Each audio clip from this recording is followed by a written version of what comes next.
आपके according meditation क्या है? आपको क्या लगता है मेडिटेशन क्या होता है?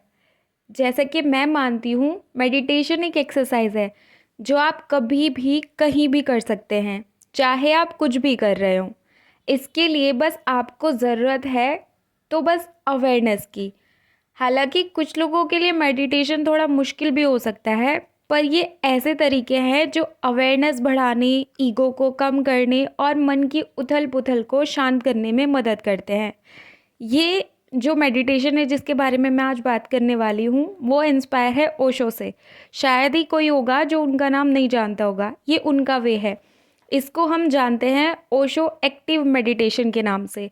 ये हमारी हेल्प के लिए बनाया गया है ताकि हम डिफरेंट फीलिंग और थॉट से खुद को फ्री कर सके। इससे आपको सुकून मिलता है। इसमें कुछ एक्टिविटीज़ और मंत्रास की हेल्प से हमारी बॉडी और माइंड के बाहरी शोरगुल से फ्री कर सकते हैं। इससे हम बस खुद ब खुद ध्यान में लीन होते चले जाते हैं। इस मेडिटेशन में लोग नाचते गाते हैं, बहुत खुश रहते हैं। ये दूसरे सभी मेडिटेशन से काफ़ी डिफरेंट है। जहाँ दूसरे मेडिटेशन तरीकों में बॉडी और माइंड को स्टेबिलिटी और एकांत पर रहने पर जोर दिया जाता है, वही ओशो हलचल और लोगों के बीच रहने पर जोर देते हैं। अगर आपको मेरी बातें अभी तक सुनने में अच्छी लग रही हैं तो आप इसको खुद से भी ट्राई कर सकते हैं। देखिए, मेडिटेशन बहुत तरह की होती है, लेकिन ओशो की मेडिटेशन सेल्फ अवेयरनेस पर फोकस करती है, ना कि हमारी बॉडी और माइंड की बस शांत बैठ जाओ और बस हो गया। नहीं, ये उससे थोड़ा सा डिफरेंट है। ओशो फुल्ली फोकस करते हैं सेल्फ अवेयरनेस पर। इसकी वजह से आपकी पॉजिटिविटी बढ़ती है और आप ज़्यादा खुश होकर जीने लगते हैं। आप जो भी कर रहे हो, चाहे उठे हों, बैठे हों, चल रहे हों, दौड़ रहे हो या लेटे हो, ओशो के अकॉर्डिंग सब मेडिटेशन है। अगर आप इनको करते समय अवेयर रहते हैं तो ओशो वॉच करने पर जोर देते हैं। किसी चीज़ को वॉच करने का मतलब है कि आप अवेयर हैं। आप अपने आसपास की हर चीज़ पर ध्यान देते हैं, लेकिन आप किसी फीलिंग में डूबते नहीं। आप खुशी देखते हैं, दुख देखते हैं, पर उसमें डूब नहीं जाते। आप शांत हैं और निश्चिंत रहते हैं। आपके लिए ये सब बाहरी बातें हैं। ये सच है कि ऐसा चेंज रातों रात नहीं होता। इस प्रोसेस में टाइम लगता है, but nothing is impossible. Everybody knows it very well. देखिए, इसमें 4 स्टेजेस से हम स्टार्ट करते हैं। पहले स्टेज में आता है फिजिकल लेवल पर अवेयरनेस बढ़ाना। स्टार्ट खुद से करिए। अपनी एक्टिविटीज़ को ऑब्जर्व करिए, माइंड और बॉडी के कनेक्शन पर ध्यान लगाइए। दूसरी स्टेज में अपनी सोच पर ध्यान दीजिए। ये स्टेप फर्स्ट स्टेप से थोड़ा मुश्किल है। आपके थॉट तो 2 मिनट में आकर चले जाते हैं, पर उनमें ताकत बहुत होती है। वे आपको खुश कर सकते हैं, परेशान कर सकते हैं या फिर बेचैन कर सकते हैं। इसके बारे में मैंने आपको अपनी लास्ट वीडियो में भी बताया था क्लियरली। अगर आप मन में आते हर थॉट को लिख लें और थोड़ी देर बाद उसे पढ़ें, तो आपको हैरानी होगी कि आपने ये सब भी सोचा था। एक्सरसाइज बढ़ने के साथ ऐसे थॉट्स दूर हो जाते हैं। अब आता है अपनी फीलिंग्स और मूड को लेकर अवेयर होना। शायद ये सबसे मुश्किल काम है। हमारी फीलिंग्स और इमोशंस हम पर बहुत गहरा असर डालती है। आपका मूड आपको और आपकी एक्टिविटीज़ को कंट्रोल कर सकता है, पर हमेशा याद रखिए, वॉचर पर किसी चीज़ का असर नहीं होता। जब आप अपनी बॉडी, थॉट और फीलिंग को लेकर अवेयर हो जाते हैं तो आप समझ पाते हैं कि वे तीनों आपस में किस तरह कनेक्टेड हैं।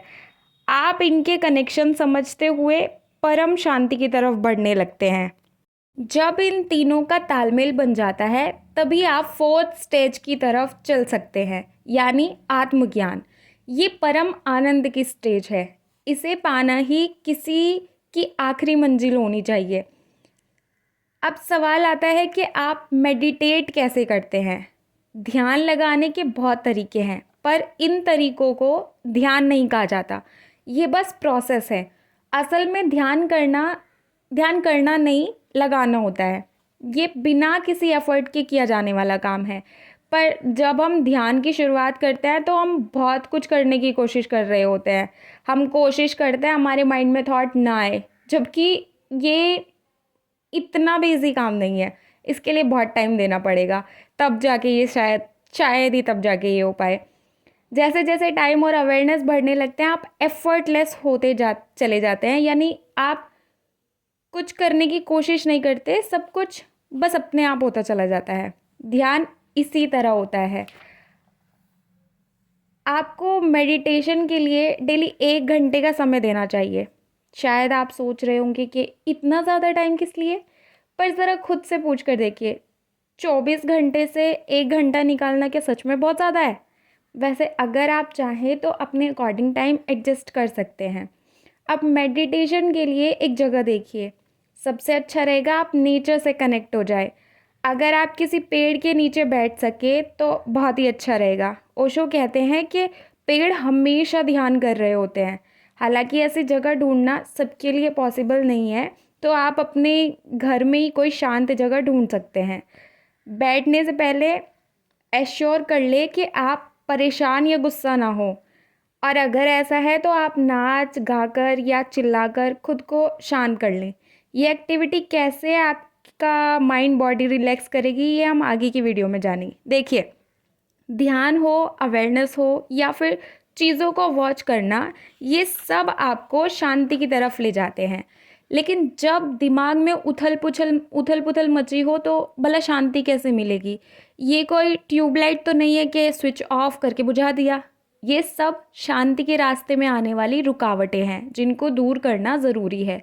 एक बार जब रास्ता साफ कर लेते हैं हम, तो सब कुछ आसान हो जाता है। यूनिवर्स आपके लिए बाहें फैला देते हैं। ओशो की एक्टिव मेडिटेशन एक पूरी सीरीज़ है। यहाँ पर हम एक मेडिटेशन की आज बात करने वाले हैं और दूसरी मेडिटेशन की बात हम नेक्स्ट वीडियो यानी इसके पार्ट 2 में करेंगे। तो देखिए, फर्स्ट जो इस सीरीज़ की मेडिटेशन है उसका नाम है, उसको हम बोलते हैं डायनेमिक मेडिटेशन। ये 1 घंटे का होता है। इसे 5 पार्ट्स में डिवाइड किया गया है। फर्स्ट 3 10-10 मिनट के और सेकंड 2 15-15 मिनट के। फर्स्ट में तेज़ तेज़ सांसें लेना, इससे बॉडी को एनर्जी मिलती है। ज़ोर ज़ोर से और जल्दी जल्दी सांस ले। इस पर सारा फोकस देने की नीड नहीं है, बस इधर उधर घूमते रहिए, सांस लेते रहिए। इस टाइम आप अपनी बॉडी में, अपने माइंड तक एनर्जी फील कर रहे हैं, अपनी बॉडी में एनर्जी भर रहे हैं। सेकंड 10 मिनट एनर्जी को रिलीज़ करना है। डांस करिए, गाना गाइए, कूदिए, चिल्लाइए और मन हो तो रो भी सकते हैं। उस टाइम जो भी आप फील कर रहे हो वही करना है। इसके बारे में ज़्यादा सोचने की ज़रूरत नहीं है कि मैं, सपोज़ करिए आपको रोने का मन है और फीलिंग में आप रो गए, तो ज़्यादा सोचने की नीड नहीं है कि मैं रोया क्यों, ऐसा क्यों हुआ हमारे साथ। बस जो आप उस टाइम पर फील कर रहे हैं आप वो होने दीजिए। इस 10 मिनट में हमें खुद को रिलैक्स करना है। थर्ड पार्ट में अपने हाथ ऊपर करके कूदना है। जब आपके पैर ज़मीन से टकराते हैं तो ज़ोर से चिल्लाना है, हु हु हु। बस यही इस ध्यान का मंत्र है। आपके दिलो दिमाग पर किसी तरह का बोझ होगा तो ये मंत्र उसको हल्का कर देता है। बस यही है, और आपको नेक्स्ट राउंड के लिए प्रिपेयर भी करेगा। नेक्स्ट स्टेप में खुद को फ्रीज़ करना है। आप जैसे थे आपको वैसा ही रहना है। हिलना डुलना, खांसना, हंसना, यहाँ तक कि खुजली करना, कुछ भी नहीं करना। जो भी हो रहा है सबको बस वॉचर की तरह ऑब्जर्व करते रहिए। आप तक जो भी एनर्जी कलेक्ट हुई उसे शरीर में, खुद की बॉडी में बहने दीजिए। 15 मिनट के लिए एकदम शांत, 15 मिनट के लिए एकदम शांत। और लास्ट 15 मिनट और हमारे 5th स्टेप में आपको सेलिब्रेट करना है। झूमिए, नाचिए, खुशियाँ मनाइए, यूनिवर्स को थैंक यू करिए, धन्यवाद दीजिए, अपने अंदर पॉजिटिविटी लाइए और बाकी के जो आपके पूरे दिन के 23 घंटे हैं इसी पॉजिटिविटी के साथ रहिए। आपको ये एक्सरसाइज पूरे मंथ करनी है। रोज़ाना 1 घंटे के लिए बस सुनिए, सुनने के सिवा कुछ मत करिए। ये बड़ी बेतुसी की एडवाइस लग सकती है आपको, लेकिन जो लोगों ने इस एक्सरसाइज को किया है उनको इसके रिजल्ट साफ दिखाई दिए हैं। सो आज के लिए बस इतना ही। Thank you so much. You all try it with yourself with positivity. God bless you all.